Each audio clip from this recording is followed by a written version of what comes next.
Assalamualaikum warahmatullahi wabarakatuh. Salam sejahtera bagi kita semua. Selamat bertemu kembali dalam acara rutin kita, yaitu edukasi trading dan investasi yang diadakan oleh YouTube channel InvestCare, yaitu YouTube channel yang dimiliki oleh saya, yang merupakan singkatan dari investasi cara Eyang Ratman.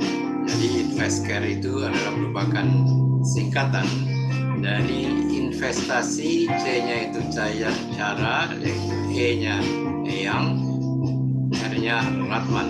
Mungkin merupakan cara investasi yang berbeda dari cara-cara investasi lainnya, meskipun pada dasarnya hampir sama ya. Presentasi ini merupakan presentasi seri Easy Investing yang keempat, ya. Sedangkan presentasi bagian kedua lainnya telah saya upload di YouTube pada waktu-waktu yang lalu. Baik, mari kita sekarang mulai dengan Easy Investing bagian keempat ini. Jadi saya ingin mulai presentasinya dengan menyampaikan sharing mengenai slide dari Easy Investing bagian keempat. Baik, judul dari Easy Investing part 4 adalah Basic Fundamental Analysis, yang merupakan bagian dari strategi trading dan investasi, ya. Jadi cara-cara bagaimana kita bisa berinvestasi maupun trading secara berhasil, ya, dengan melaksanakan urutan-urutan mulai dari urutan pertama sampai dengan urutan terakhir yang akan saya sampaikan.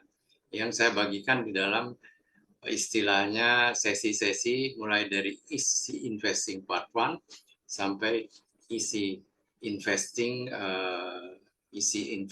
berikutnya, ya.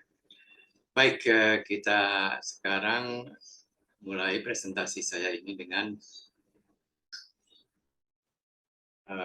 menyampaikan dulu apa sebenarnya definisi dari investasi, ya. Ini merupakan pengulangan dari presentasi saya di waktu yang lalu. Oke, investasi adalah sebuah aktivitas menyimpan atau menempatkan dana pada periode waktu tertentu dengan harapan dana tersebut tumbuh di masa mendatang. Jadi istilahnya ini adalah memupuk kekayaan. Ini nanti kita akan mengenal perbedaan antara investasi yang tujuannya adalah memupuk kekayaan dan trading yang tujuannya adalah mencari pendapatan. Perbedaan investor dan trader adalah tujuan investor adalah untuk memupuk kekayaan, sedangkan tujuan trader adalah terutama untuk mencari penghasilan. Oleh karena itu kita suka mengenal apa dengan istilah trading for a living, ya, yaitu mereka-mereka yang melakukan trading untuk keperluan penghasilannya sehari-hari untuk membiayai biaya hidup sehari-hari yang disebut sebagai trading for a living. Dan selama investor memiliki saham sebuah perusahaan, maka dia juga merupakan salah satu pemilik dari perusahaan tersebut. Oleh karena itu, investor harus yakin bahwa kinerja perusahaan yang dia miliki, kinerjanya bagus, bahkan sangat bagus. Oleh karena itu dia harus dapat melakukan analisa fundamental.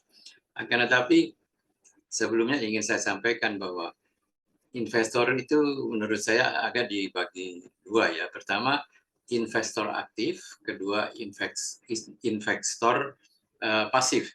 Investor aktif adalah mereka-mereka yang melakukan investasi di saham ya, yang pelaksanaannya dilaksanakan sendiri. Oleh karena itu perlu bagi mereka untuk menguasai cara-cara bagaimana menganalisa sebuah saham, apakah saham itu baik atau tidak. Selanjutnya, investor jenis kedua adalah investor yang pasif. Mereka-mereka ini saya kira mereka-mereka yang tidak punya waktu, akan tetapi ingin memanfaatkan ya dananya untuk keperluan investasi dalam jangka panjang. Tetapi karena tidak memiliki waktu ini, maka mereka menyerahkannya kepada pihak lain, yang dalam hal ini adalah para fund manager. Fund manager ini bukan fund manager asal-asalan. Mereka harus memiliki sertifikat, harus memiliki izin, perusahaannya merupakan perusahaan yang tercatat dan memenuhi aturan-aturan dan undang-undang yang dikeluarkan oleh otorita, apakah itu otoritas jasa keuangan, maupun misalnya oleh Bursa Efek Indonesia. Jadi saya lanjutkan. Oke, nah ini urutan dari langkah-langkah melakukan berinvestasi adalah kunci keberhasilan berinvestasi di pasar modal. Langkah-langkahnya adalah sebagai berikut ya. Pertama, mengetahui cara berinvestasi dengan benar. Ini bukan pertama lah, yaitu mengetahui cara-cara berinvestasi dengan benar. Ini yang pertama adalah mengetahui kondisi lingkungan yang mempengaruhi pasar modal, baik makro maupun mikro. Nah, ini telah saya sampaikan di dalam presentasi is investing part 1. Lalu mengetahui arah pasar, apakah arah pasar itu sedang bullish atau sedang bearish, dan ini telah saya sampaikan di presentasi easy investing part 2 ya, bagian kedua. Nah, yang ketiga adalah ini telah saya lakukan minggu yang lalu, telah saya sampaikan minggu lalu, yaitu melakukan diversifikasi. Bagi Anda yang belum melihatnya, silahkan lihat di YouTube channel saya tanggal hari Minggu yang lalu ya. Kalau sekarang ini tanggal 8, maka minggu yang lalu itu sekitar tanggal 31 Juli. Lalu yang terakhir adalah, bukan yang terakhir, easy investing bagian keempat yang akan saya sampaikan pada saat ini, yaitu mengetahui saham-saham yang layak dibeli melalui pendekatan atau analisa fundamental. Mengetahui saham-saham yang layak dibeli melalui pendekatan analisa fundamental. Ini yang akan kita presentasikan hari ini, yang akan kita bahas bersama hari ini. Selanjutnya, part-part berikutnya adalah kita akan mempelajari mengetahui kapan saham itu dibeli dan kapan waktunya untuk dijual, dan merealisasikan keuntungan melalui analisa teknikal. Lalu kita akan bicara mengenai money management ya, dengan mungkin ini menyebutkan jadi part 6, yaitu pengelolaan modal dengan baik ya. Lalu risk management part 7, lalu psikologi itu part 8, lalu membuat traveling plan part 9. Mungkin kita satukan ini dengan menempatkan diri, apakah kita menjadi seorang trader atau menjadi seorang investor. Ini perlu sekali kita menempatkan diri, apakah kita merupakan seorang trader atau investor. Menempatkan diri sebagai seorang trader atau investor. Harus diingat bahwa banyak sekali perbedaan antara taktik strategi yang laksanakan atau dijalankan oleh seorang trader dan oleh seorang investor ya. Malah kadang-kadang taktik dan strategi tersebut berlawanan. Nanti akan kita pelajari dalam pelajaran-pelajaran selanjutnya. Baik. Nah, kita juga akan membahas ya, tujuan investasi, ya, trading style dikaitkan dengan risiko dan keuntungan versus rentang waktu, ya, serta pemakaian tools dan masing-masing rentang waktu, dan masing-masing style, masing-masing gaya. Ya. Pertama yang di daerah hijau ini adalah ini merupakan investasi yang diarahkan untuk mereka-mereka yang menjadi investor. Jadi ini adalah investasi yang dilaksanakan oleh para value investor. Para investor apakah baik mereka value investor maupun growth investor. Apa itu value investor maupun growth investor nanti akan kita bahas di slide selanjutnya. Nah, ini sifatnya adalah tujuannya adalah untuk memupuk kekayaan di dalam waktu jangka panjang. Nah, risiko yang dihadapi oleh mereka ini, ya, baik oleh waktu value investor maupun growth investor, bukan tidak ada, tetapi jauh lebih kecil dibandingkan dengan trading investasi atau trading gaya lainnya, apakah itu swing trading, atau momentum trading ya di sini, dan mereka-mereka yang menjadi trader. Kalau di daerah merah ini adalah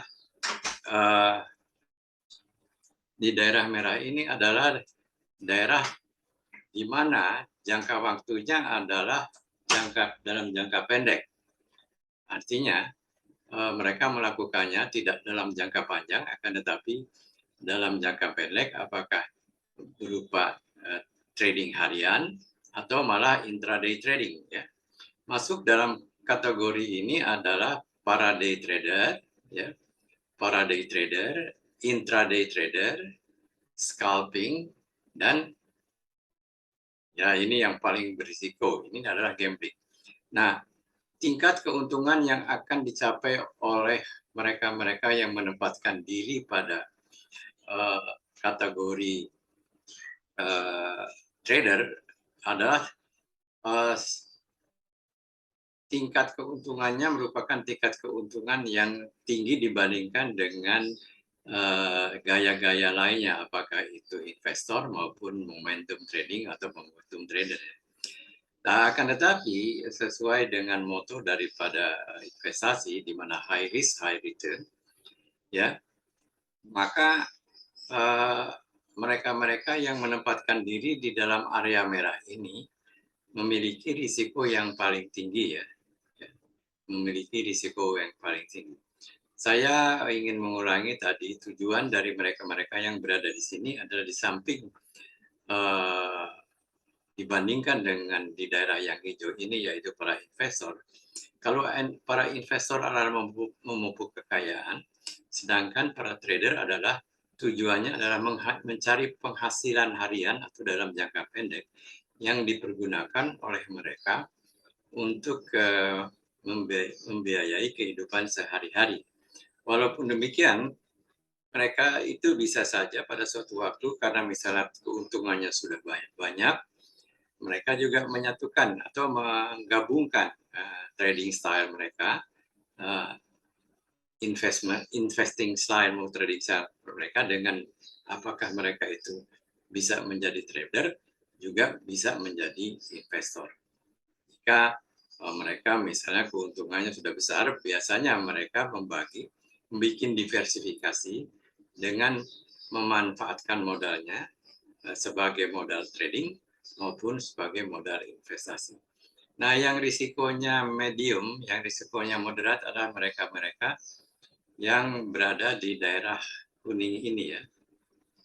Di daerah kuning ini adalah tingkat keuntungannya sifatnya medium, akan tetapi tingkat risikonya juga sifatnya medium atau moderat. Nah, disinilah para swing trader bermain, di mana waktunya adalah waktu dalam bentuk beberapa hari sampai beberapa minggu, ya, mengikuti fluktuasi daripada harga. Jadi kita melihat di sini, ya, kalau kita menempatkan diri di sebagai investor, maka konsekuensinya adalah keuntungan yang kita akan peroleh rendah, akan tetapi risiko yang kita hadapi juga rendah. Demikian selanjutnya pada area kuning, ini keuntungannya moderat, risikonya moderat, sedangkan pada area merah, ya, risikonya tinggi, tetapi keuntungannya bisa sangat tinggi. Nah, masuk di dalam kategori ini adalah mereka-mereka yang bertindak sebagai scalper, ya, atau gambler, ya. Ini risikonya sangat tinggi. Dimanapun Anda bermain dengan gaya tertentu, apakah Anda sebagai investor, swing trader maupun trader, ya, trader jangka pendek, ya, maka dengan ilmu-ilmu yang akan Anda pelajari pada pelajaran ini, bisa saja kita meminimalkan risikonya. Jadi semua risiko-risiko yang dihadapi oleh mereka-mereka yang berada di area hijau, kuning maupun merah bisa diminimalkan dengan cara mengetahui indikator-indikator atau kriteria bagaimana caranya supaya risiko menjadi lebih minimal atau lebih rendah. Nah, ini sudah kita sampaikan di dalam saya kira di dalam presentasi isi investing bagian pertama atau part 1, kita mempelajari tentang makroekonomi. Jadi nanti Anda ini akan bisa melihat baik di YouTube yang akan saya upload, ya, yang diupload bisa membaca sendiri karena ini sudah saya presentasikan di dalam presentasi isi investing part 1. Selanjutnya saya akan meningkat kepada slide berikutnya. Nah, ini juga di dalam berinvestasi kita harus mengetahui kondisi di sekitar kita, baik kondisi makro maupun kondisi mikro, baik itu yang berupa economic cycle, yang berwarna biru ini adalah ekonomi, yang berwarna kuning ini adalah economic cycle, ya, yang berwarna biru ini adalah market cycle. Market cycle ini berkaitan dengan apa yang kita pelajari, yaitu mencari peluang keuntungan di pasar modal dengan mengetahui apakah market itu sedang bullish atau sedang bearish. Walaupun demikian, kita juga harus menghubungkan market cycle ini dengan economic cycle, ya. Karena di cycle ada yang namanya sector rotation, ya, di mana sektor rotation itu berkaitan sekali dengan economic cycle yang terjadi.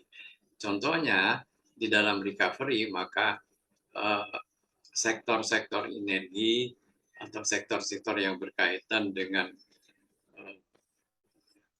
teknologi itu akan sektor-sektor energi gitu. Kalau kita melihat di sini 9 seperti sektor energi itu batu bara, minyak dan lain-lain, ini akan manggung, ya. Oleh karena itu kita harus mengetahui untuk membuat satu strategi yang baik, saham-saham apa yang kita kumpulkan di dalam economic cycle tertentu, kita melihat korelasinya di gambar ini. Dan ini telah saya sampaikan di presentasi isi investing part 1 yang lalu, yang presentasinya bisa Anda lihat-lihat di channel YouTube saya pada waktu-waktu yang lalu ya. Selanjutnya demikian juga kita harus mengenal market cycle ya. Market cycle itu merupakan mengetahui arah pasar ya. Nah, ini sangat menentukan, terutama ini berkaitan sekali erat dengan Dow teori misalnya. Kita itu mengetahui bahwa pasar itu mengenal dengan 3 siklus ya. Jangka panjang, jangka menengah, dan jangka pendek. Kalau jangka panjang kita melihat di sini adalah yang berwarna hijau, siklus yang berwarna hijau. Ini biasanya dimanfaatkan oleh mereka-mereka para investor ya. Sedangkan yang biru ini dimanfaatkan oleh mereka-mereka apakah para swing trader ataukah medium investor ya. Istilahnya investor jangka menengah bukan jangka panjang ya. Sedangkan yang titik-titik warna merah ini dipergunakan siklus ini oleh para trader. Dan ini kita harus mengetahui berada di siklus mana, apakah sedang siklus naik, siklus jangka panjangnya, apakah berada di turun, berada dengan siklus yang sedang turun, yaitu bearish. Karena baik yang berwarna biru ini maupun berwarna merah ini akan berbeda strateginya di dalam pengambilan keputusan pada waktu siklusnya atau market cycle sedang bullish, sedang di dalam konsolidasi, ataupun dalam keadaan bearish. Di sini misalnya strateginya adalah let profit run, sedangkan di sini hit and run. Nanti akan kita pelajari bersama dalam sesi-sesi berikutnya. Selanjutnya, nah kita sekarang meningkat kepada fokus isi investing bagian 4 ini, yaitu analisa fundamental ya. Analisa fundamental adalah suatu analisa yang mempelajari kepada saham-saham apa yang sebaiknya dibeli dan apakah saham-saham itu bagus, akan tetapi tidak terlalu mahal, dengan melakukan analisa fundamental, yaitu metode yang digunakan untuk menentukan nilai wajar atau fair value sebuah saham. Ya. Analisa fundamental mencari apakah saat ini saham diperdagangkan dengan harga yang lebih tinggi atau lebih rendah dari nilai wajarnya. Jadi mencari nilai wajar ini sangat penting sekali. Jika harga pasar lebih rendah dari harga wajar, maka saham dianggap under value dan layak untuk dibeli. Ingat, kalau under value adalah sahamnya harganya rendah, murah. Akan tetapi, ya, karena kita pelajari analisa fundamental, kita akan melihat nanti apa yang dinamakan saham murah, dan tapi bukan saham murahan ya. Jadi saham murah itu misalnya ada diskon pada waktu untuk membelinya ya, dan karena harganya lebih rendah dari harga seharusnya ya. Jika harga pasar lebih tinggi dari harga wajar, maka saham dianggap overvalue dan sebaiknya dihindarkan untuk dibeli. Ya. Jadi saya ulangi ya, bahwa sangat penting sekali untuk mengetahui fair value atau harga wajar atau nilai wajar dari sebuah saham. Ini yang dilakukan oleh para analis fundamental. Nah, bagi kita terus terang aja, kita kan perlunya investasi bukan menjadi analis. Ya, kita ikuti aja hasil-hasil para analis tersebut. Yang informasi para analis tersebut bisa kita peroleh baik melalui sekuritas di mana kita menjadi nasabahnya, atau kita juga bisa menjadi di situs-situs yang memberikan informasi mengenai nilai wajar satu saham, ya. Biasanya situs-situsnya berbayar gitu ya. Tapi saya kira tidak terlalu mahal dibandingkan dengan informasinya yang kita peroleh yang sangat berguna untuk kita, sehingga kita tidak jatuh kepada membeli saham yang harganya mahal ya, atau di atas fair value ya. Baik, Anda analisa fundamental mempelajari semua faktor yang dapat mempengaruhi harga, dari makroekonomi seperti keadaan ekonomi dan kondisi industri, hingga faktor ekonomi mikro seperti efektivitas manajemen, kinerja keuangan, kinerja operasional, dan lain-lain. Kinerja keuangan ini dapat dilihat dari laporan keuangan, apakah itu laporan rugi laba, neraca, maupun cash flow ya. Dan kita juga terus terang aja tidak usah mempelajarinya secara jelimet, secara detail, karena cukup kita mempelajari misalnya dengan mengenal apa yang dinamakan dengan analisa rasio ya. Dengan kita melihat rasio-rasionya yang dengan mudah informasi itu juga kita peroleh, kita bisa mengetahui apakah perusahaan itu dalam keadaan baik atau dalam keadaan tidak baik ya. Di situ banyak ada informasi efektivitas manajemen, informasi kinerja keuangan. Jadi rasio-rasio yang menunjukkan efektivitas manajemen, rasio-rasio yang menunjukkan kinerja keuangan yang baik atau buruk, serta rasio-rasio atau informasi operasional perusahaan. Contohnya kita melihat perusahaan penerbangan lah misalnya.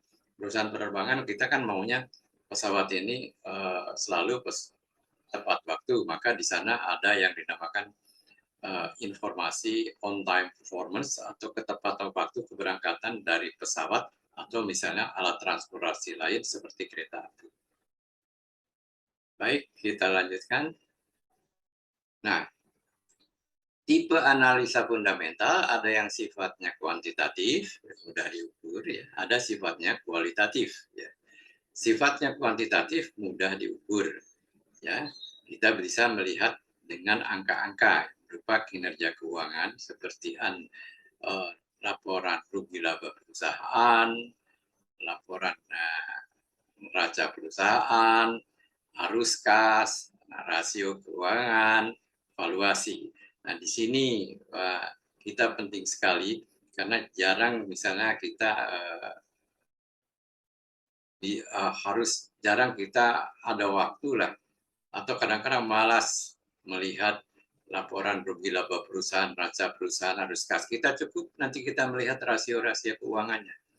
Dengan mempelajari arti dari rasio-rasio keuangan tersebut, maka kita dapat menilai apakah perusahaan itu merupakan perusahaan baik, bagus, atau buruk. Lalu kembali kita harus mengetahui nilai wajar dari suatu harga melalui valuasi. Valuasi kita serahkan saja kepada para analis atau ke mereka-mereka yang melakukan investasi secara pasif. Serahkan aja kepada para fund manager dari perusahaan-perusahaan sekuritas atau lainnya, di mana mereka biasanya mengeluarkan produk-produk misalnya seperti produk reksadana keuangan, reksadana saham, reksadana pendapatan, reksadana pendapatan tetap, reksadana campuran, pasar uang, syariah, dan lain-lain. Lalu ada lagi tipe analisa fundamental kuantitatif yang mengangkut kinerja manajemen. Ini rasio-rasio yang mengukur efektivitas manajemen ya. Ini dapat dipelajari juga, nanti kita akan pelajari bersama pada sesi-sesi isi investing berikutnya. Lalu kinerja operasional seperti tadi, ketepatan waktu keberangkatan dan lainnya. Nah, kualitatif ini sukar diukur ya. Kualitas manajemen, model bisnis, hak paten, daya saing perusahaan, kepatuhan manajemen, terutama mengenai yang dikaitkan dengan good corporate governance. Apakah manajemennya itu baik atau tidak, ya, jujur atau tidak ya. Nah ini kita misalnya kita harus mencari kualitas manajemen yang baik, yang punya kredibel, yang punya kredensial, yaitu rekam jejak yang di dalam perjalanannya dia memimpin perusahaan-perusahaan, karena biasanya kualitas manajemen itu dia bisa saja manajemennya berganti-ganti ya, dari satu manajemen perusahaan ke manajemen lainnya, dan ini kita dapat melihat rekam jejak mereka. Apakah selama memimpin perusahaan yang lain mereka itu membuat perusahaannya bagus atau jelek. Bisnis modelnya ini suka di kuantitatifkan, ya, sifatnya kualitatif. Lalu hak paten. Hak paten adalah sangat penting sekali. Kalau perusahaan-perusahaan memiliki hak paten, berarti produk-produknya itu tidak mudah ditiru oleh perusahaan-perusahaan lain, dan ini merupakan istilahnya salah satu kualitas ya, kualitas mode namanya, kualitas yang tidak dimiliki suatu harta, suatu aset yang dimiliki oleh perusahaan lain dengan memiliki hak paten, sehingga dia bisa dikatakan monopoli lah di dalam paten tersebut. Lalu daya saing perusahaannya, kita juga harus melihat daya saing perusahaan. Kita harus melihat misalnya, apakah kalau di dalam komunikasi, apakah daya saing Telkom lebih baik dari daya saing Friend? Apakah lebih baik dari daya saing Smart? Apakah lebih baik dari daya saing dengan Excel atau dengan Indosat? Atau sebaliknya, daya saingnya lebih jelek dari perusahaan-perusahaan tersebut. Nah, itu harus dapat mengukurnya. Nah, mengukurnya ini kita dengan mudah. Siapa yang memakai lebih banyak produk perusahaan telekomunikasi tertentu dibandingkan telekomunikasi yang lainnya. Saya tidak menyebutkan perusahaannya, tapi Anda bisa menentukan. Nah, contohnya bicara soal telekomunikasi, oke lah, kita bicara soal misalnya merek handphone. Merek handphone kan banyak. Huawei, Apple, Samsung, Oppo, dan lain-lain. Kita dapat menilai mana yang terbaik dari merek-merek tersebut dengan mudah. Ya. Anda bisa menentukan, dan itu tidak bisa diukur ya, tetapi preferensi Anda lah yang bisa mengukurnya. Nah, ya, apakah Apple lebih baik dari Samsung? Apakah Samsung lebih baik dari Oppo? Atau sebaliknya, apakah Oppo lebih baik dari Huawei misalnya? Lalu kepatuhan manajemen. Nah, ini perlu sekali, karena hanya hanya manajemen yang baik, ya, kualitas manajemen yang baik, yang bisa memimpin perusahaannya secara baik. Dan manajemen itu harus bersih, ya. Misalnya tidak ada rekam jejak pidananya, tidak akan rekam jejak suka nemplang pajak dan lain-lain. Ini perlu diperhatikan oleh kita semua mengenai apa yang dinamakan dengan good corporate governance ya. Selanjutnya, oke. Nah, kita sekarang meningkat kepada tipe-tipe investasi. Banyak kita bisa berinvestasi itu. Pertama adalah investasi nilai, ya, yaitu value investing. Ya. Nanti kita akan bahas satu persatu. Ya. Kedua adalah investasi pertumbuhan atau growth investing. Ketiga adalah GARP, ya, growth at reasonable price. Ya. Keempat adalah income investing. Nah, income investing ini misalnya bagaimanapun deposito adalah investasi, ya, mengharapkan adanya income tetap dari bunga bank, ya, atau imbal keuntungan dari bank-bank syariah. Lalu Dog of LQ45, itu Dog of LQ45 apa yang nanti kita pelajari bersama. Oke. Nah, di sini tadi kita ada di sini yang dinamakan value investing dan growth investing.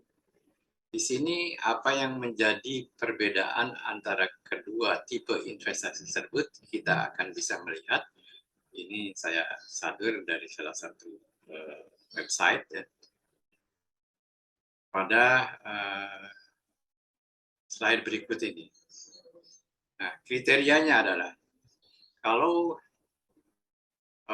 growth investing adalah biasanya perusahaannya adalah perusahaan muda, perusahaan-perusahaan yang baru go public.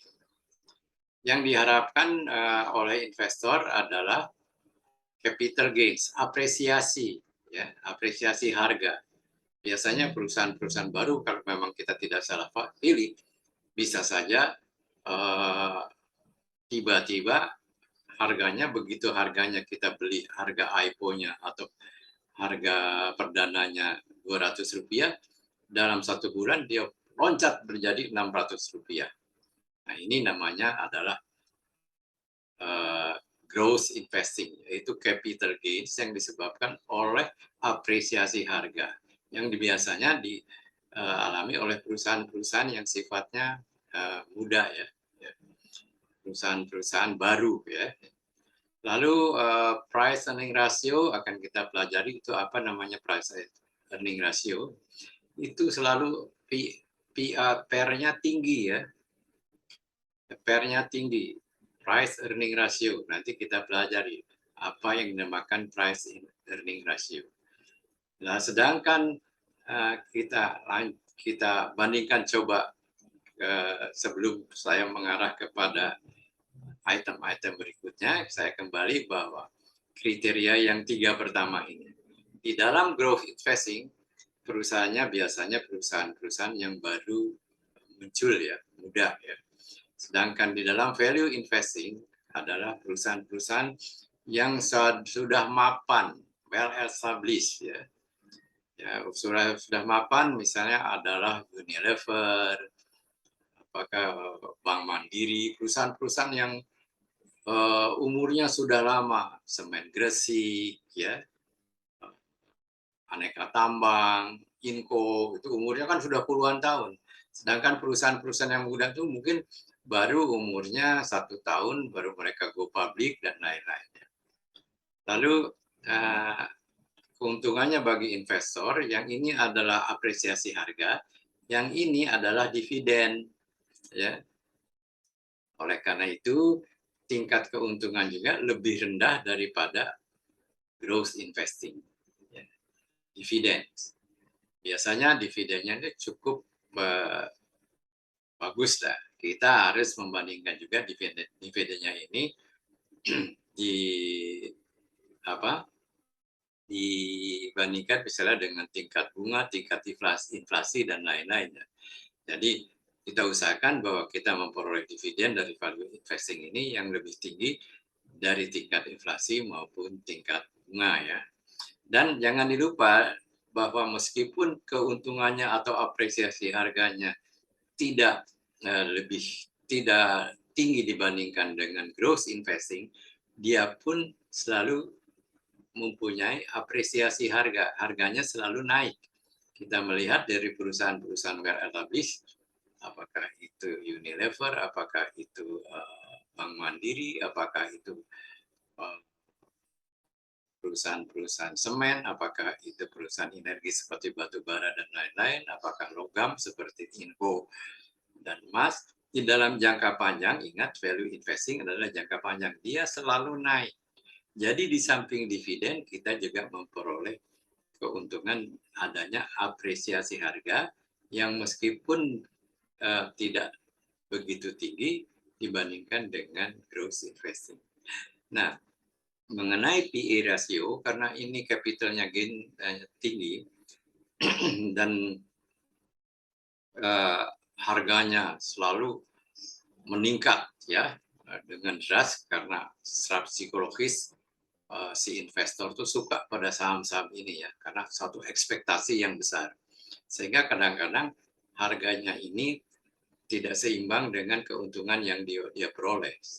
PE ratio adalah rasio harga dibandingkan dengan keuntungan ya sehingga harganya naiknya tinggi, keuntungannya naiknya tidak terlalu tinggi sehingga PE ratio-nya menjadi tinggi.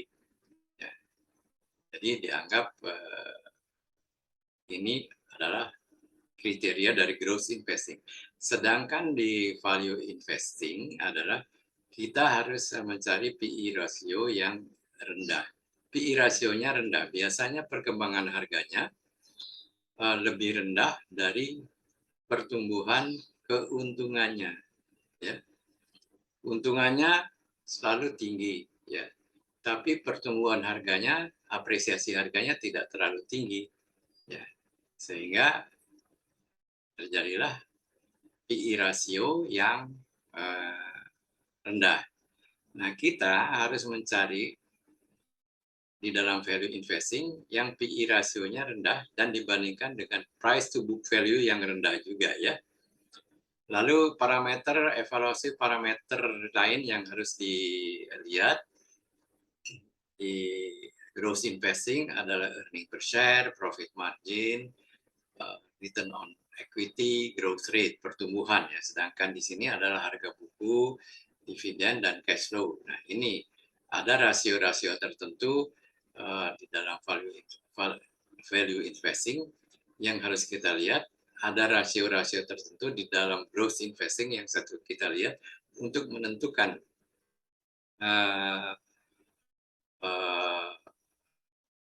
keputusan-keputusan kita, apakah kita akan mengambil saham tersebut atau tidak. Lalu efek externalities, consider itu efek pengaruh luar itu harus diperhatikan ya. Karena dengan pengaruh luar bisa saja harganya itu fluktuasi sekali. Ada isu sedikit saja, bisa saja harganya turun dengan deras. Ada isu sedikit saja, bisa harganya naik dengan deras untuk kriteria growth investing. Ya, sedangkan di value investing biasanya bisa diabaikan, tenang-tenang saja. Kita lihat saja kepada dividen, kepada kinerja keuangannya lah dari laporannya. Market price harga pasar ya daripada saham. Di dalam growth investing harga pasarnya selalu jauh lebih tinggi dari harga bukunya. Ya ini harga pasarnya biasanya meningkat dengan deras. Sedangkan harga bukunya tidak meningkat karena keuntungannya dari tahun ke tahun adalah misalnya tidak terlalu tinggi. Tetapi karena ekspektasi pasar yang demikian suka kepada saham ini, harganya meningkat bertambah dengan deras. Sehingga PER-nya menjadi tinggi. Sedangkan di value investing, biasanya kita mencari saham-saham yang harganya kalau bisa rendah karena untuk value investing. Ingat ya bahwa perusahaan-perusahaan ini perlu sekali ya karena perusahaan-perusahaan well established pun ada yang PER-nya tinggi ya. Contohnya saya bisa mengatakan sekarang misalnya Unilever itu fairnya itu masih dianggap tinggi. Jadi belum memenuhi kriteria ini. Oleh karena itu Unilever meskipun perusahaannya mapan, well established, dianggap masih mahal ya. Di sini validity of Asian market hypothesis ini sangat istilahnya teoritis sekali ya. Jadi kalau saya terangkan di sini dengan sendirinya akan sangat panjang sekali. Ini valid, sedangkan di sini invalid. Pertumbuhan tinggi biasanya di dalam growth investing. Oleh karena itu dia dipilih oleh para growth investor ya. Growth investor adalah mencari perusahaan-perusahaan yang tumbuh secara cepat. Sedangkan di dalam value investing pertumbuhannya adalah moderat. Basic daripada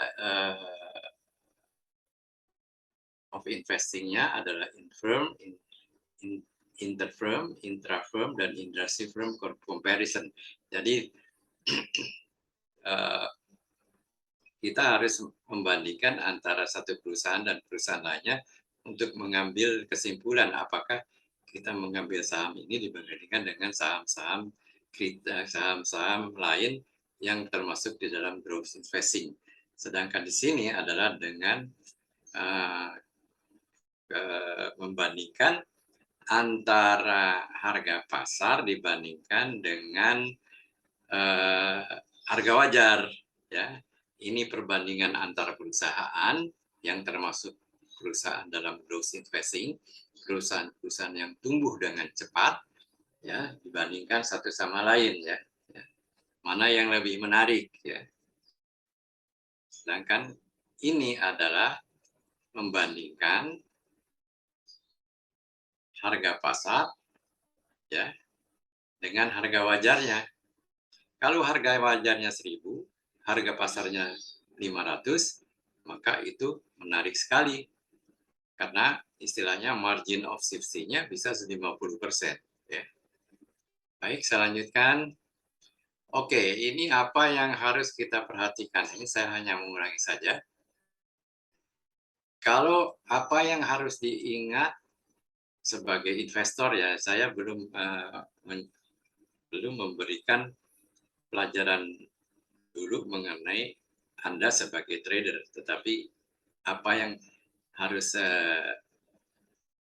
Anda lakukan jika Anda seorang investor dan isi investing fundamental analysis, karena bicara soal fundamental berarti ini diperlukan oleh Anda sebagai investor. Maka sebagai investor di dalam memilih saham yang dalam bulatan-bulatan ini Anda harus perhatikan. Ini sangat penting sekali ya untuk Anda perhatikan. Pertama adalah Anda harus mengetahui perusahaannya. Ya. Anda harus mengetahui perusahaannya. Jadi harus di dalam circle of kompetensi Anda. Jadi Anda harus bisa memahami perusahaan tersebut. Telkom itu perusahaan apa sih? Ya. Lalu istilahnya Bank Mandiri itu perusahaan apa sih? Lalu batu bara itu kita harus mengerti dia perusahaan apa.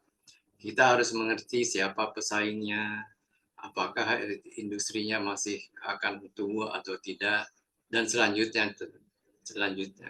Nah, apakah industrinya akan tumbuh atau tidak? Kita bisa lakukan analisa industrinya juga. Contohnya kita bicara soal batu bara. Batu bara 5 atau 10 tahun yang mendatang akan masih dipakai sebagai tenaga energi atau tidak? Atau dia akan menghilang karena ada misalnya kebijakan ramah lingkungan dari negara-negara berkembang, negara-negara yang sudah berkembang, sehingga misalnya wah ini batu bara akan menjadikan akan menjadi sunset industri yang istilahnya akan menghilang batu bara kalau benar-betul di dalam jangka panjang kebijakan ramah lingkungan, terutama yang diperkenalkan di negara-negara Eropa, negara-negara maju, itu eh, istilahnya direalisasikan. Tapi apakah demikian? Anda harus mengerti apakah kebijakan ramah lingkungan itu, energi ramah lingkungan ini akan mudah direalisasikan atau tidak. Contoh, ada yang mengatakan, wah masih jauh itu kebijakan ramah industri itu. Dan untuk membuatnya itu akan sangat mahal sekali. Jadi dihitunglah cost and benefit rasionya ya. Istilahnya untung ruginya mengembangkan ramah lingkungan atau tetap memakai yang tidak ramah lingkungan seperti halnya batu bara atau tenaga nuklir. Contohnya misalnya di Eropa sekarang karena faktor karena isu pertentangan antara Ukraina dan Rusia, sekarang malah dari industri ramah lingkungan terpaksa mereka oke lah kita pakai batu bara aja dulu sama tenaga nuklir karena pasokan energi dari Rusia diputus pipeline-nya. Lalu analisa daya saingnya ya. Contohnya dalam perbankan mana yang lebih daya saingnya lebih tinggi, apakah bank A, apakah bank B, apakah bank C, apakah bank D, apakah BBCA, BMRI, BBRI, atau BBNI. Anda bisa melakukan analisa ini. Nah, lalu siapa manajemennya? Nah, manajemennya harus berkualitas, punya rekam jejak yang baik, bukan koruptor dan lain-lain. Nah ini dia harus bisa, good corporate governance itu adalah taat kepada aturan-aturan pemerintah dan aturan-aturan perusahaan yang berlaku ya di situ ya. Contohnya taat bayar pajak. Nah ini good corporate governance juga masuk. Misalnya dia sudah suka memberikan sumbangan kepada lingkungan, jadi CSR-nya company social responsibility-nya baik ya. Suka memperhatikan lingkungan ya. Kalau produknya produk tidak ramah lingkungan, dia membuat suatu usaha untuk tidak mendatangkan polusi kepada sekitarnya, ini juga harus dilihat. Contohnya pabrik tekstil, kita harus melihat pabrik tekstil itu merusak lingkungan atau tidak dengan membuang limbahnya ke sungai-sungai. Seperti terjadi misalnya di Jawa Barat sampai Sungai Citarum itu terkenal sebagai sungai yang terkotor di dunia. Karena apa? Karena good corporate governance dari perusahaan yang tidak terlalu diperhatikan. Ya. Perusahaan-perusahaan itu seenaknya membuang limbah ke sungai. Nah, ini harus dihindarkan ya. Lalu laporan keuangan, ini sudah saya bahas tadi ya. Kualitas harus nah ini sudah saya bahas tadi ya, mengenai neraca, kinerja keuangan dan lain-lain. Kinerja manajemen perusahaan. Oke. Nah, ini saya tidak akan bahas secara detail, akan tetapi ada suatu teori ya, dan namanya competitive advantage analysis yang dikeluarkan oleh Michael Porter. Perusahaan-perusahaan mana saja yang kalau kita bandingkan lebih baik dari perusahaan-perusahaan lainnya, misalnya dengan memperhatikan competitive advantage dari suatu perusahaan tertentu. Daya saing perusahaan dapat dinilai dengan bagaimana dia menghadapi kekuatan-kekuatan ini. Apakah dia kuat kalau ada yang pendatang baru menghadapinya? Ya. Apakah dia kuat? Misalnya Telkom dulu kuat karena ada monopoli, ya. Akan tetapi setelah dibuka perusahaan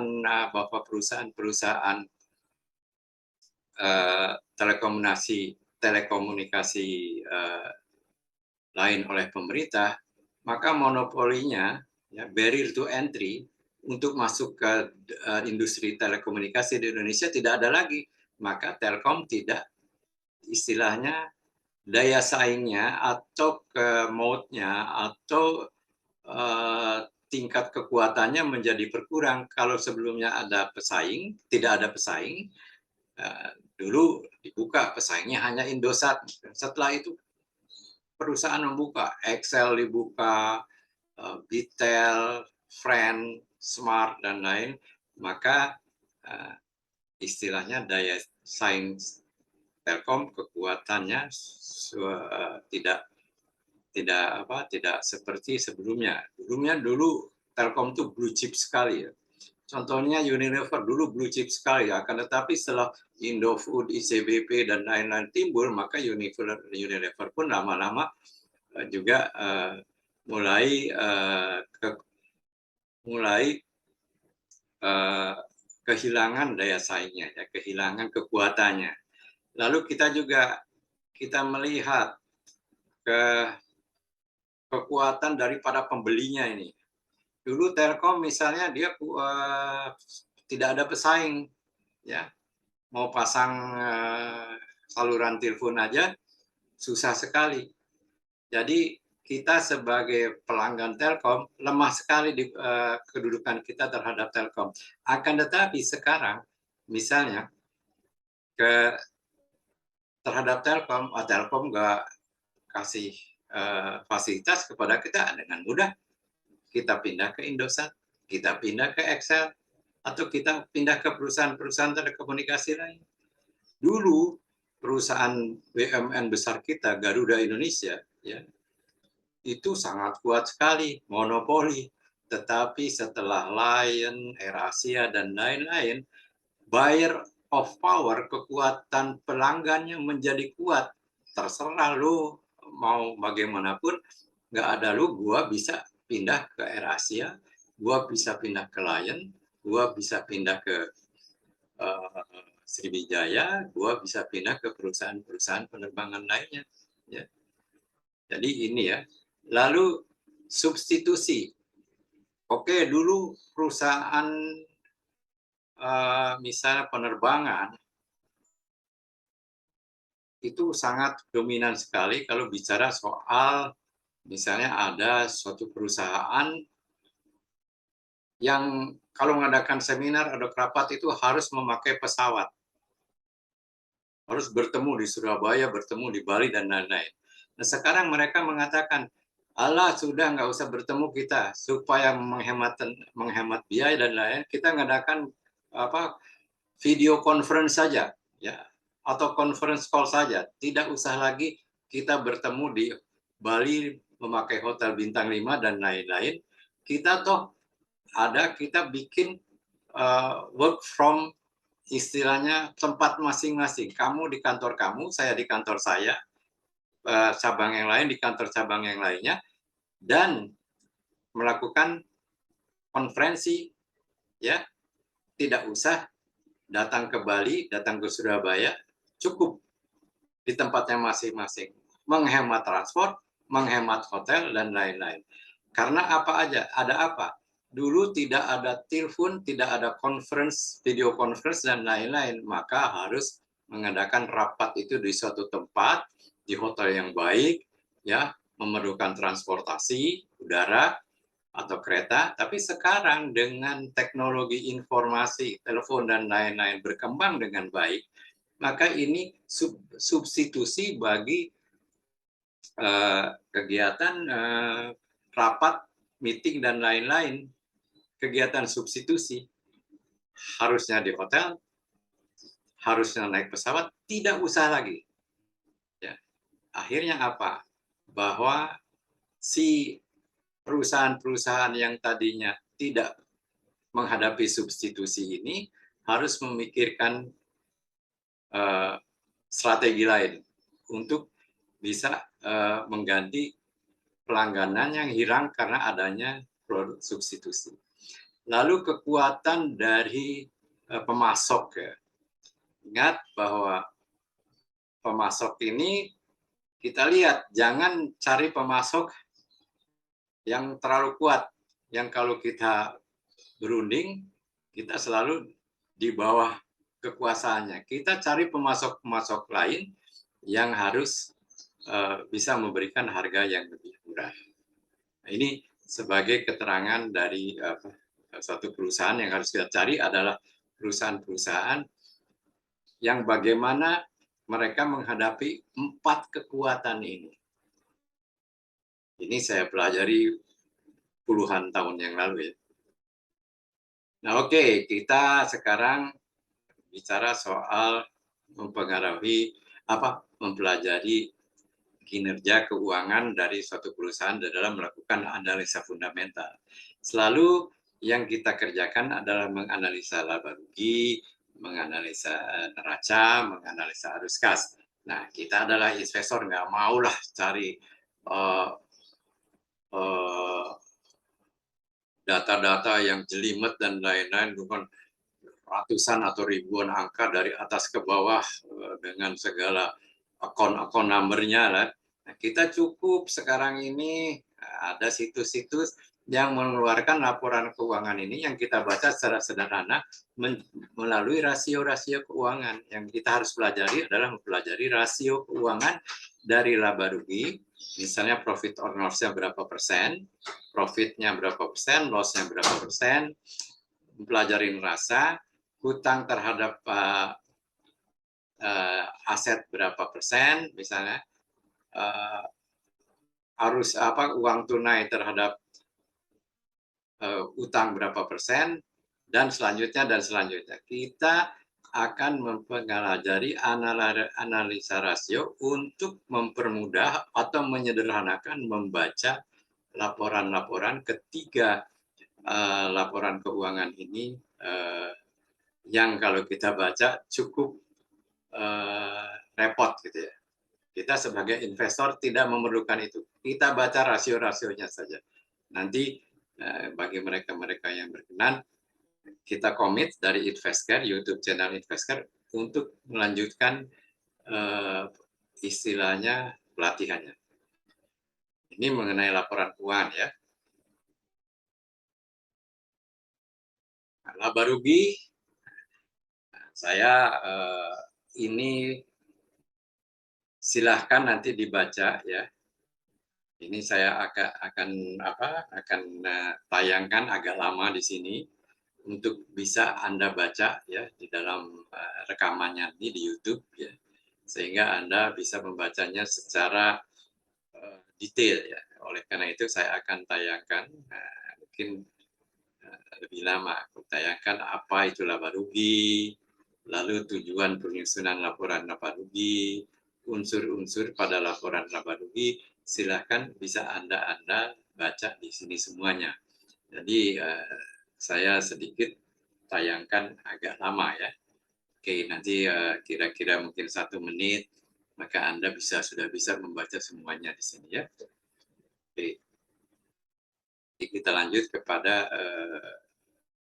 slide berikutnya.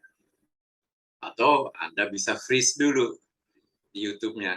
Anda bisa hentikan dulu untuk mempelajari ini. Atau dengan mudah Anda bisa cari di Google. Google itu bisa bahasa Inggris, bisa bahasa Indonesia, even bahasa Jawa mungkin bisa aja. Mencari apa sih laba ruginya dalam bahasa Jawanya, susunannya apa. Nah, tapi cukuplah cari yang bahasa Inggris dan bahasa Indonesianya.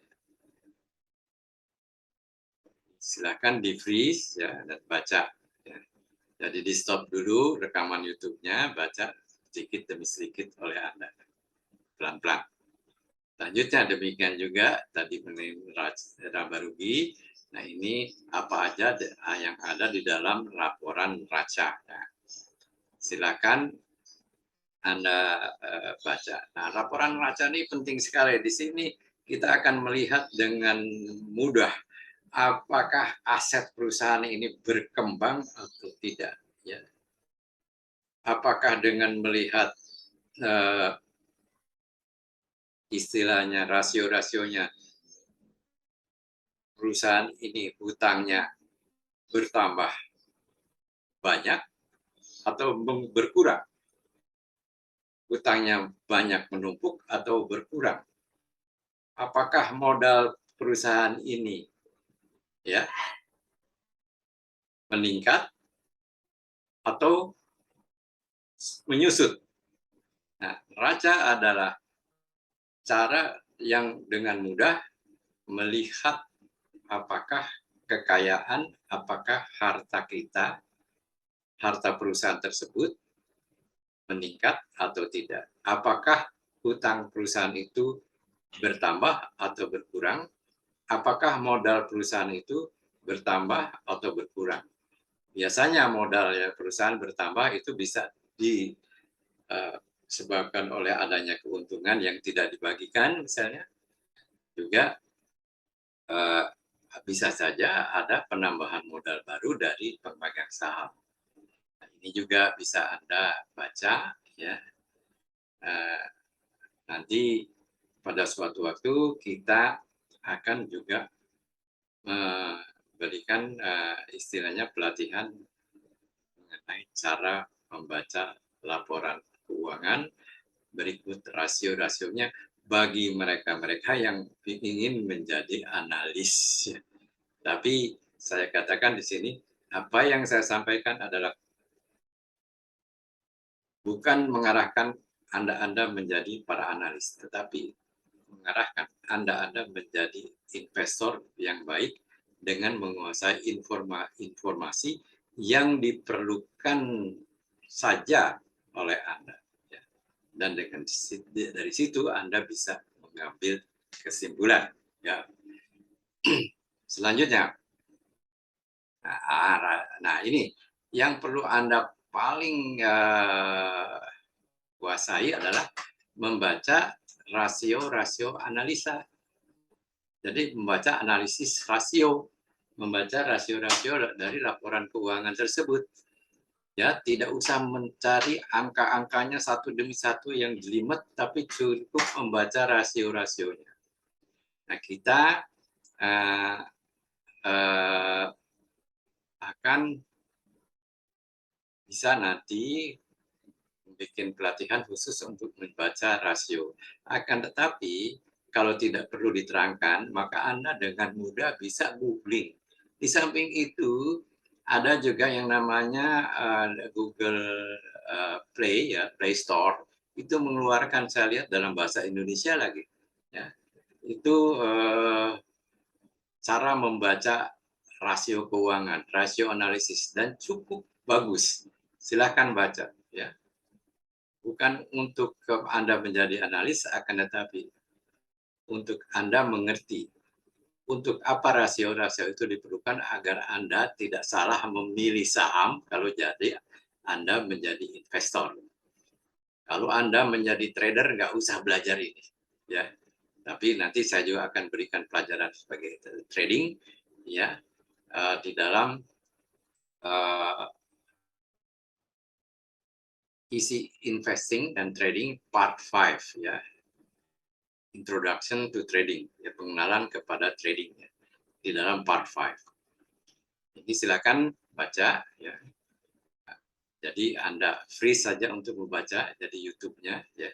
Dan angka stop ya, baca dulu.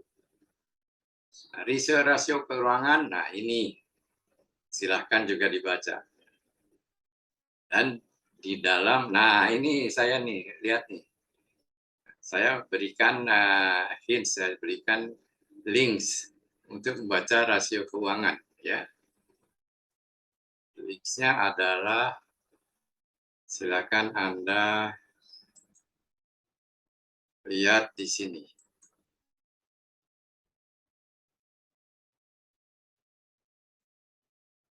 Ini linksnya.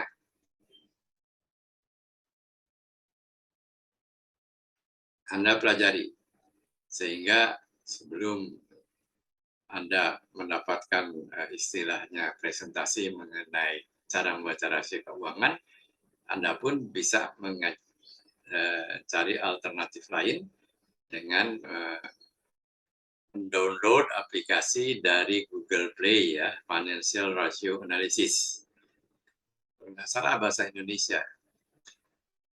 Kalau saya dulu belajarnya ya karena belum ada Google, belum ada apa tahun 90-an, saya belajarnya dari saya ngambil Certificate Business Management in Finance di Institut Prasetya Mulia yang berada di Pondok Indah kalau tidak salah itu. Ya. 4 bulan saya belajar saya mengambil Certificate of Business Management in Finance ya di Institut Prastia Mulia. Tapi sekarang dengan mudah Anda bisa mendownloadnya dari ini, dari link yang saya tunjukkan. Silakan di-download dari sana. Selanjutnya,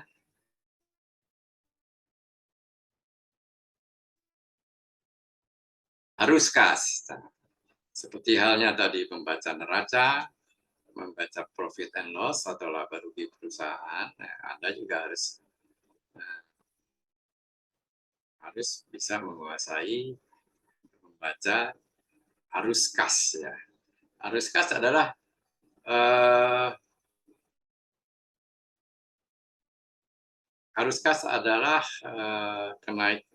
yang menerangkan kenaikan atau penurunan jumlah uang yang dimiliki oleh suatu bisnis, institusi, atau individu tertentu. Ya. Di bidang keuangan, istilah ini digunakan untuk menggambarkan jumlah uang tunai yang dihasilkan oleh atau dikonsumsi dalam suatu periode waktu tertentu. Selanjutnya, bisa Anda baca sendiri juga, nanti di free saja di YouTube-nya. Hanya ada istilah ya yang sangat perlu Anda perhatikan ya, di dalam membaca satu perusahaan, yaitu yang ditulisannya cash is the king. Bagi ibu-ibu rumah tangga, ya, kalau punya uang, belanja ke mall atau ke pasar, uangnya hanya Rp100.000, ya, dia bisa beli apa? Kan tapi coba dia pergi ke pasar maupun ke mall dengan uangnya 1 atau 2 juta rupiah. Wah, dia bisa belanja macam-macam. Dia menjadi orang kuat. Demikian juga perusahaan. Perusahaan harus memiliki uang tunai yang cukup banyak yang bisa membiayai operasional perusahaannya atau rumah tangganya. Bisa membayar utangnya. Bisa membayar keperluan-keperluan untuk meningkatkan produktivitas perusahaannya.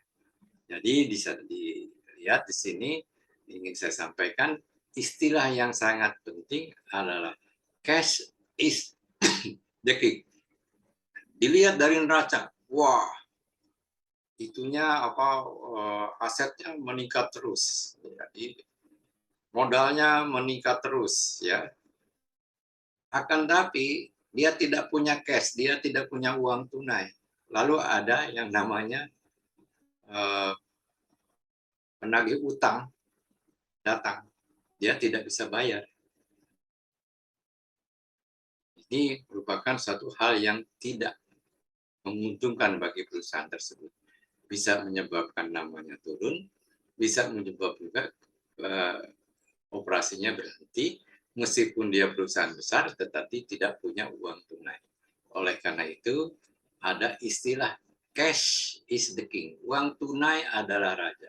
Ibu-ibu kalau ke mall atau ke pasar, bawalah uang tunai sebanyak-banyaknya. Ibu akan menjadi raja di sana, ya. Akan menjadi raja. Nah, demikian juga perusahaan. Kalau cash-nya itu banyak, dia akan menjadi raja. Ya. Tapi banyak cash-nya ini bukan dari bukan dari pinjaman utang, tapi dari hasil pertumbuhan perusahaan, dari hasil keuntungan perusahaan. Bukan berarti cash-nya banyak, uang tunai banyak, tapi kamu pinjam dari bank, pakai belanja. Ibu pinjam dari kiri kanan, pakai belanja di pasar, pakai belanja di mall. Bukan itu maksudnya. Ya. Tapi ibu banyak uang ini dari hasil usaha ibu, atau bapak, atau dari hasil gajinya yang begitu besar, karena ibu dan bapak adalah profesional, sehingga bisa membawa uang sebanyak mungkin ke mall maupun ke pasar, maka you are the king. Cash is the king.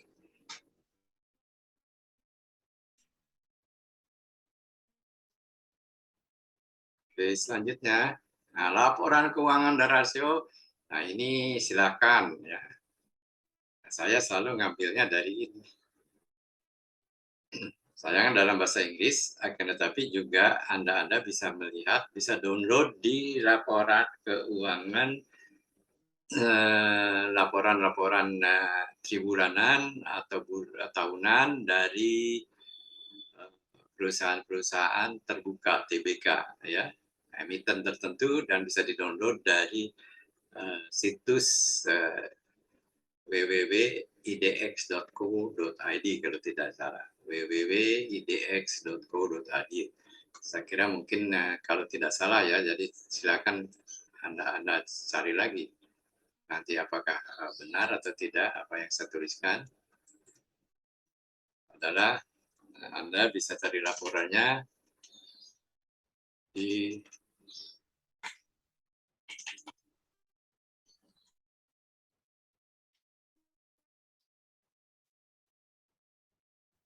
share saja laporan keuangan emiten di situ ya, di www.idx, maaf bukan IDC tapi idx.co.id.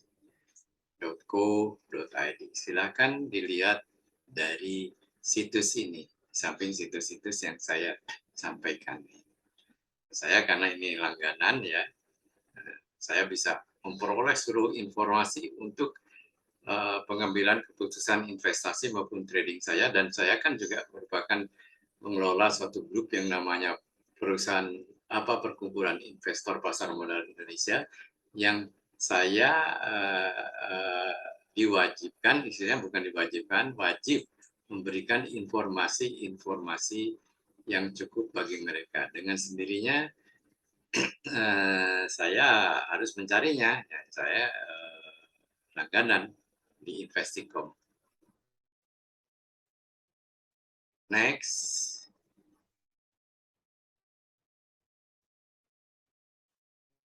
Ini saya skip saja. Oke. Yang diperhatikan di dalam alokasi aset ya, umur, penghasilan, rentang waktu, toleransi terhadap rasio, terhadap risiko. Ini sebetulnya. Nah, sekarang ini saya skip juga karena ini mungkin tidak diperlukan di dalam sesi ini, ya. Tapi diperlukan nanti di dalam sesi Anda harus berada di mana, ya. Di dalam kalau Anda menjadi seorang investor dikaitkan dengan umur Anda, usia Anda, penghasilan Anda, serta rentang waktu dan toleransi Anda terhadap risiko. Nanti saya akan presentasikan tersendiri. Yang ini sebenarnya bukan merupakan presentasi dari sesi ini, tetapi slide-nya saya masukkan untuk memberitahukan kepada Anda. Oke. Slide-nya tadi kan saya telah menyampaikan beberapa jenis investasi ya.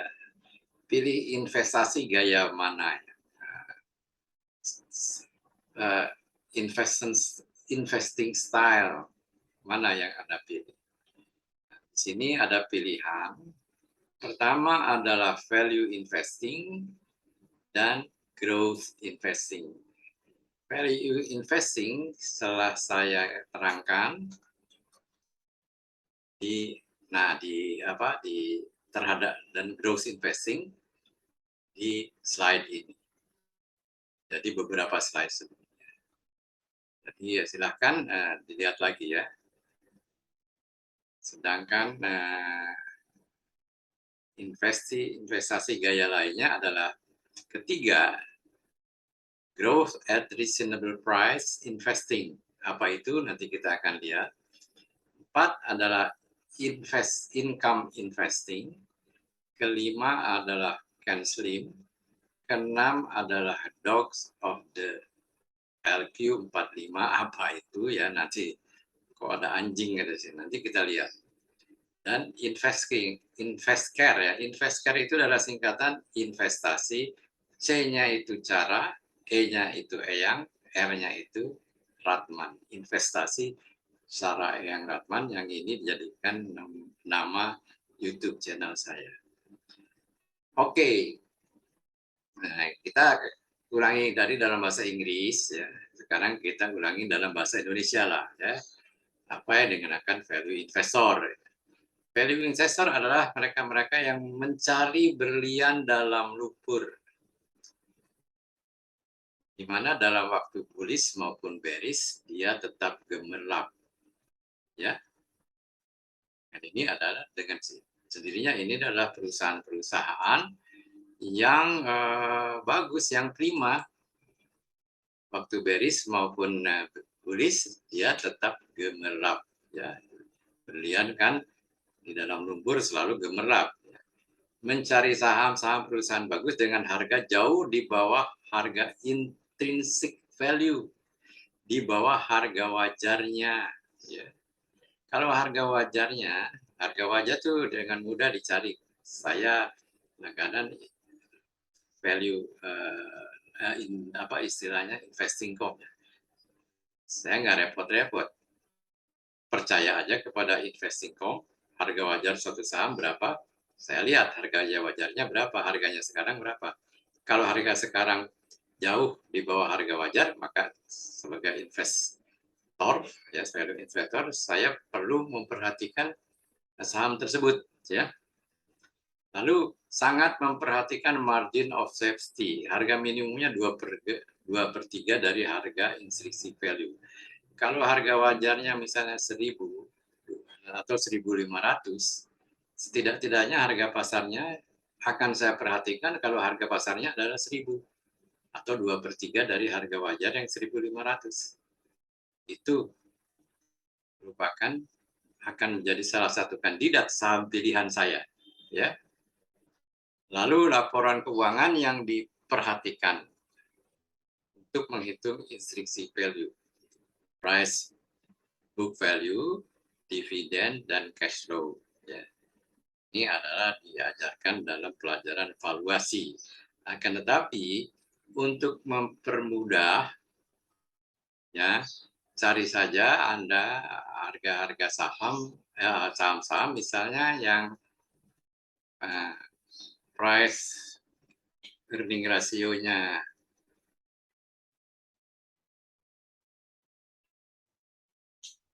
di bawah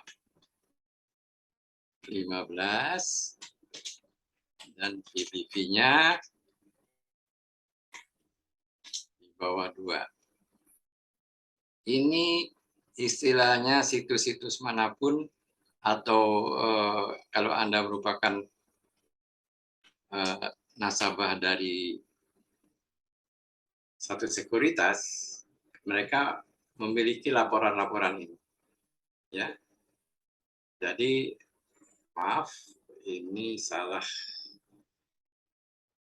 Jadi bukan pre tapi pair-nya di bawah 15 dan PBV-nya di bawah 2.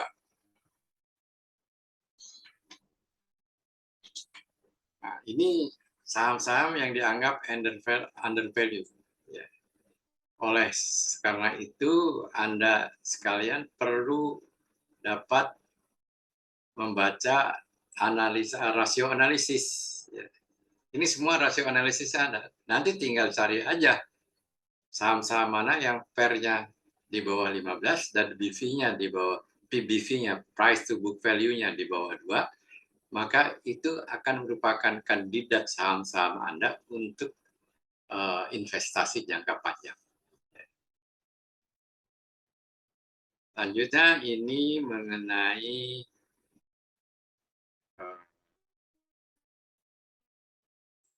value investor, growth investor. Growth investor tertarik pada perusahaan yang tumbuh dengan cepat. Tadi dalam bahasa Inggris sudah ada slide-nya ya.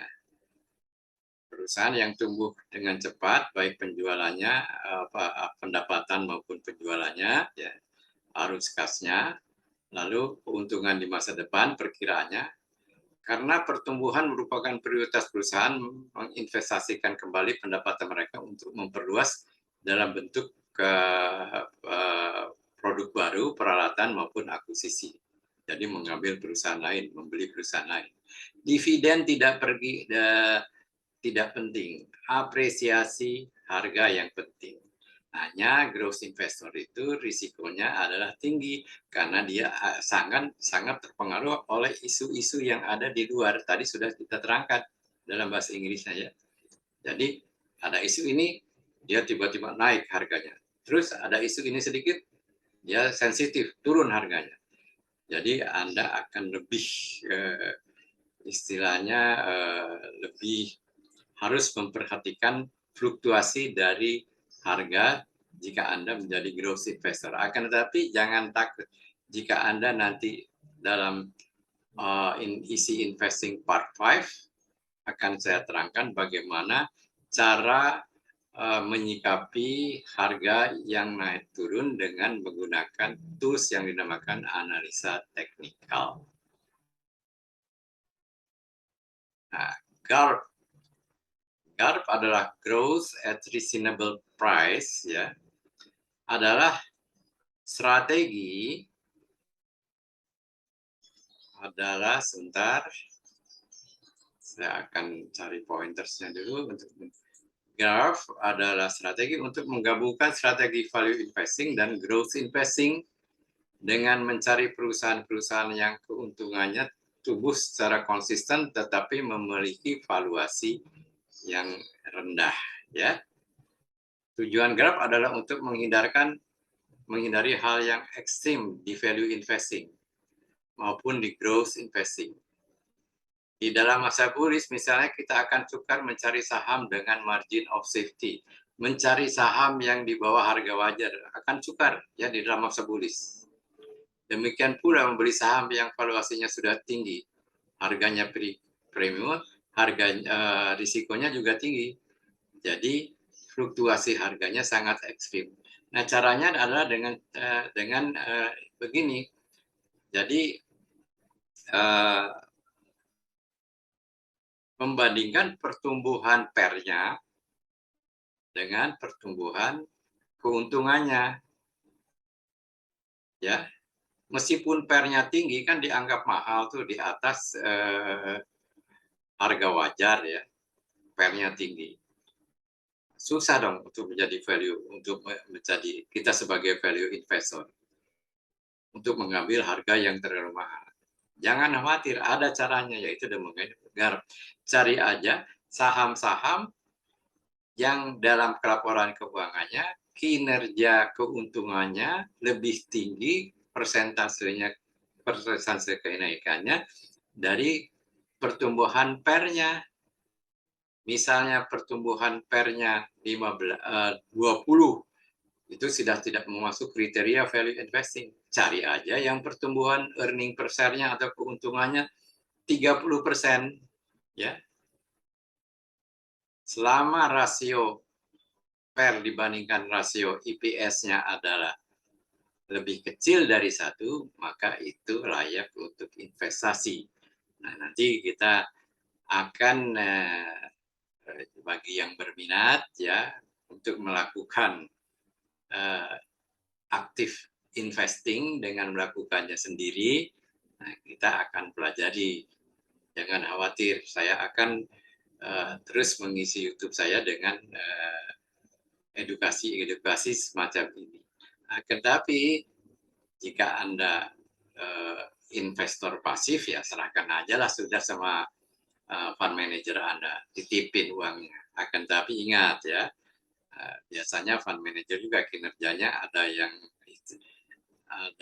istilahnya kinerja jongkok, yang lain pada untung, kinerja dia keuntungannya kurang malah negatif. Oleh karena juga diwajibkan meskipun Anda menitipkan dana Anda kepada para fund manager, Anda juga harus memonitor kinerja fund manager Anda, kinerja kelolaan dana-dana yang dititipkan kepada mereka. Caranya bagaimana nanti kita ajarkan.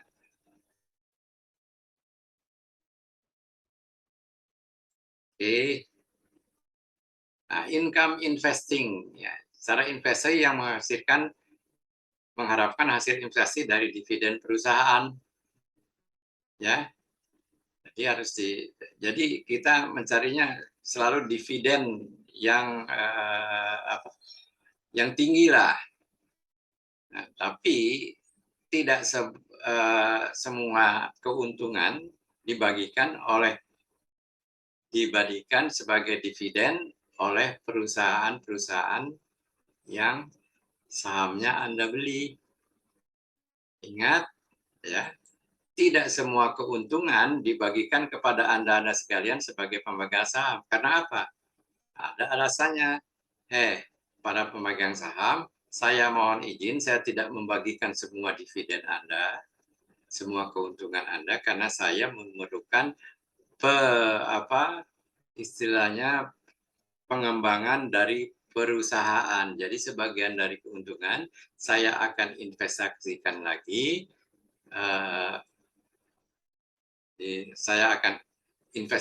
lagi.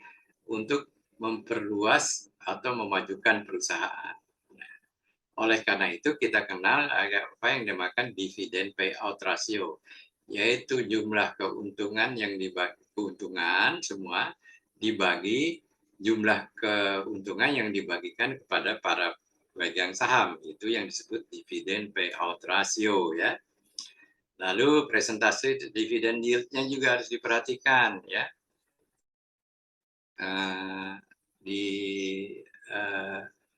Diperhatikan, ya, jumlah dividen yang dibagikan. Alangkah baiknya ini lebih dari deposito, misal lebih dari inflasi, ya, supaya ada alasan kita bikin investasi, meskipun misalnya kita juga memiliki keuntungan lain, jadi karena perusahaannya bagus, pasti secara jangka panjang kan apresiasi harganya selalu ada. Jadi, dividen interim adalah dividen yang dibagikan tidak setiap triwulan, misalnya setiap 6 bulan. Lalu dividen final adalah dividen terakhir. Dividen adalah dividen akan dibagikan kapan, ya.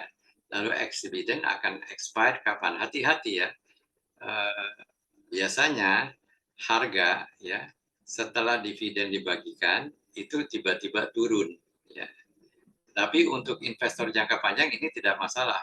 Biar turun kok, pikir aja nanti karena perusahaannya baik, dia akan naik lagi harganya.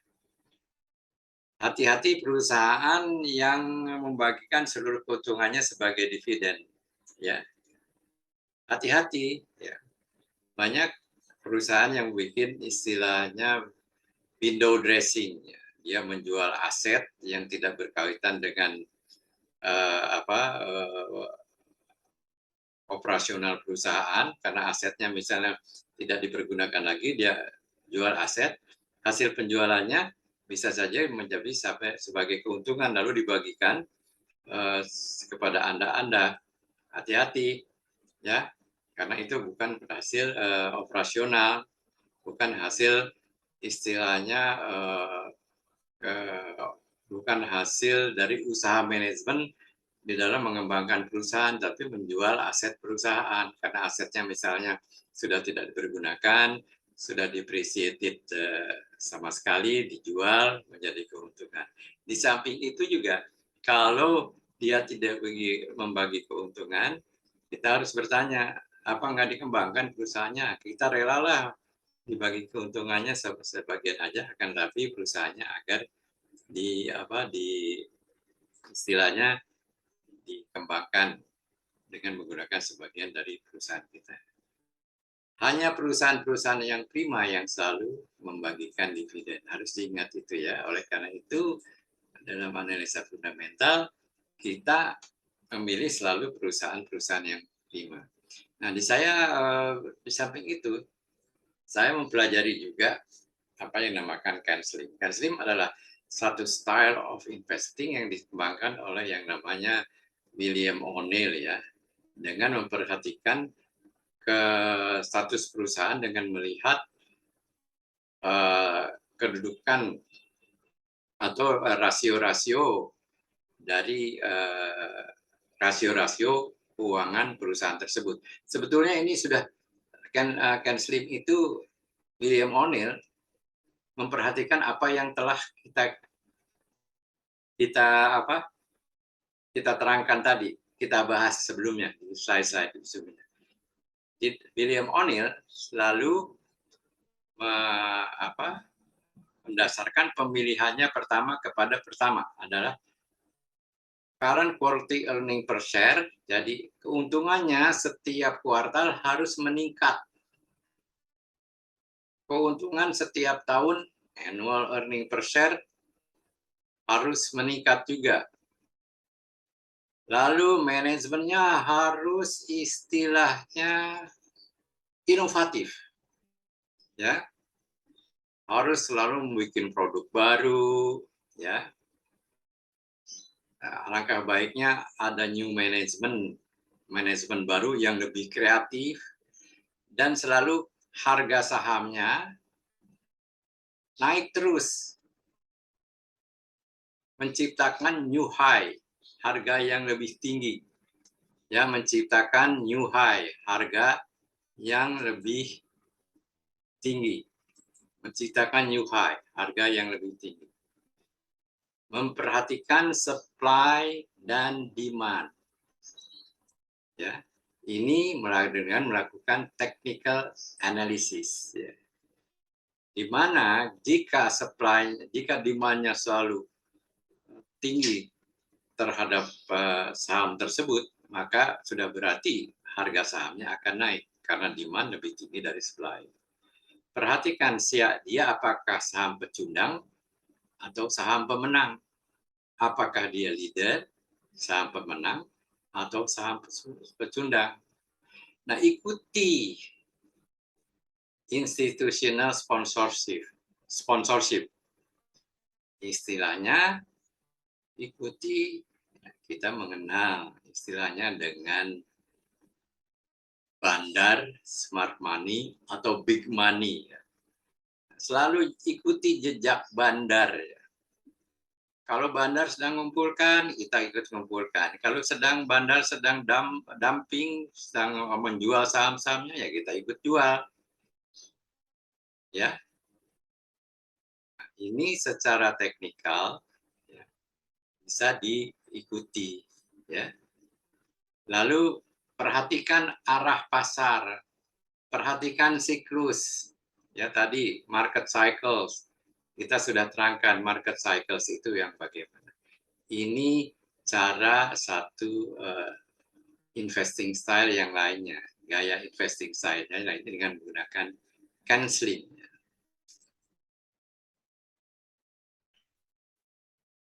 Lalu menghitung harga wajar, kita hanya akan menyampaikan ininya saja, poin-poinnya aja, ya. Karena kalau mau menghitung, silakan Anda belajar sendiri. Tapi saya katakan bahwa kita tidak akan menjadi seorang analis di sini, kita hanya ingin menjadi seorang investor. Valuasi adalah proses kuantitatif untuk menentukan nilai wajar aset atau perusahaan. Secara umum, perusahaan dapat dinilai sendiri secara mutlak atau secara relatif dibandingkan dengan perusahaan sejenis lainnya. Ingat bahwa valuasi juga tidak selalu melihat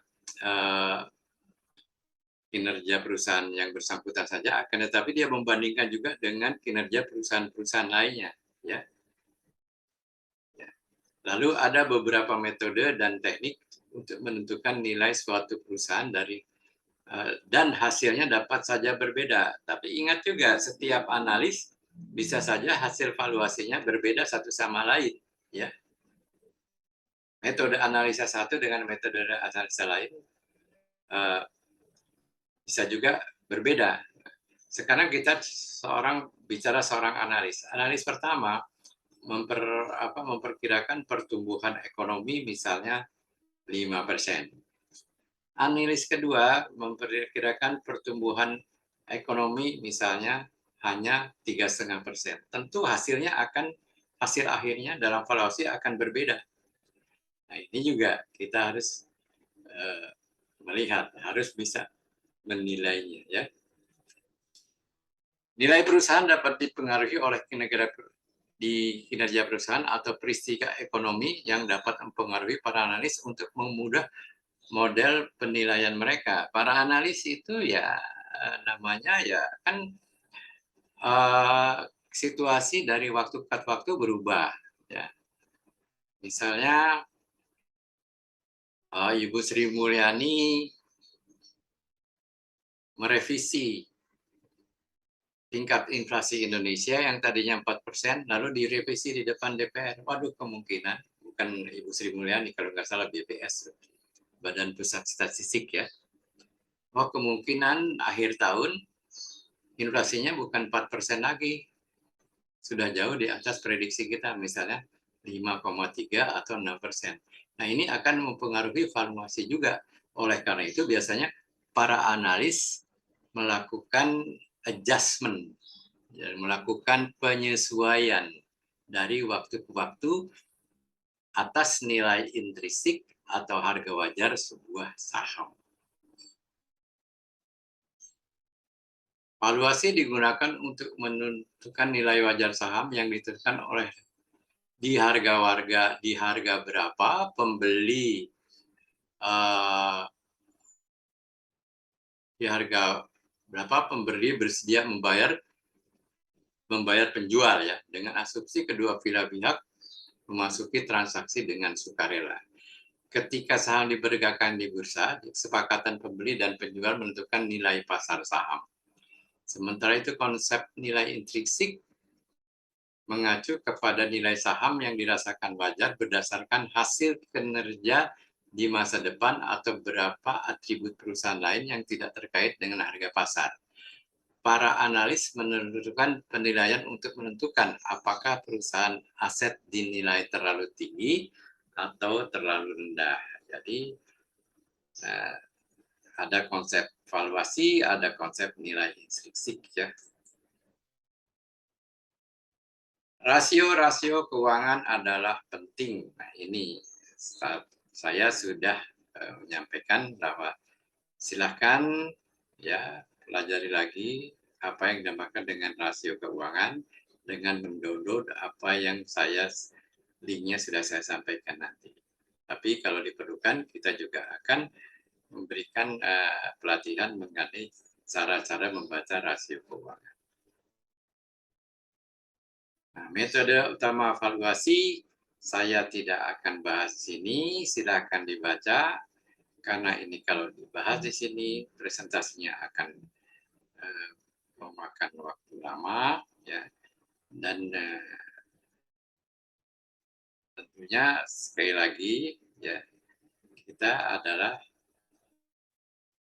we want to be a smarter investor, ya, work smarter than harder. Analisa valuasinya serahkan kepada orang lain. Kita tinggal menggunakannya, membacanya, ya.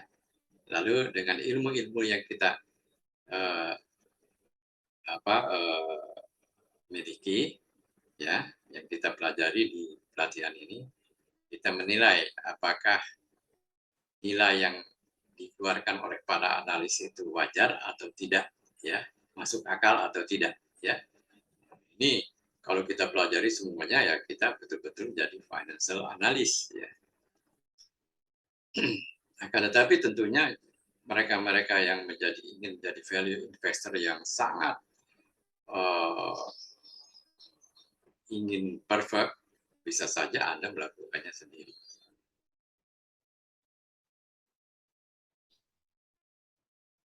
Nah, ini Anda harus oke.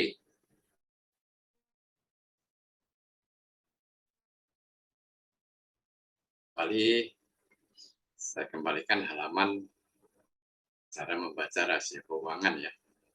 Data makro, data mikro, ya. Ini Anda bisa lihat di sini. Bisa download.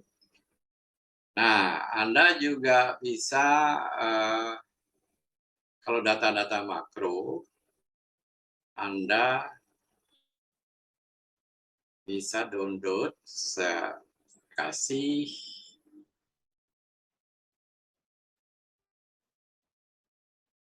linknya di sini. Data-data makro, ya, economics, Anda bisa download di www.tradingeconomics.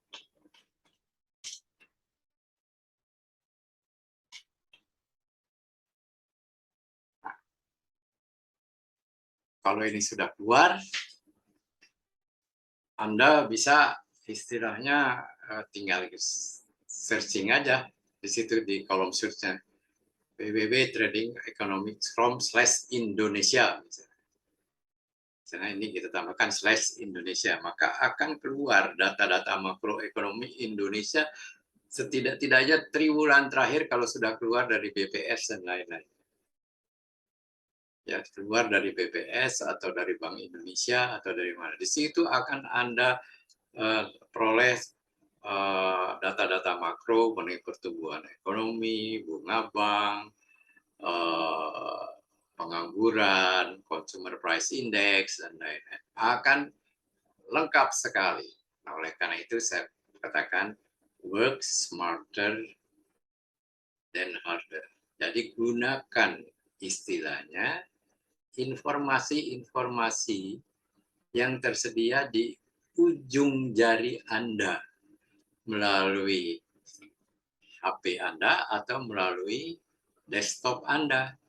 Asal Anda mengetahui di mana data-data atau informasi-informasi itu harus Anda peroleh.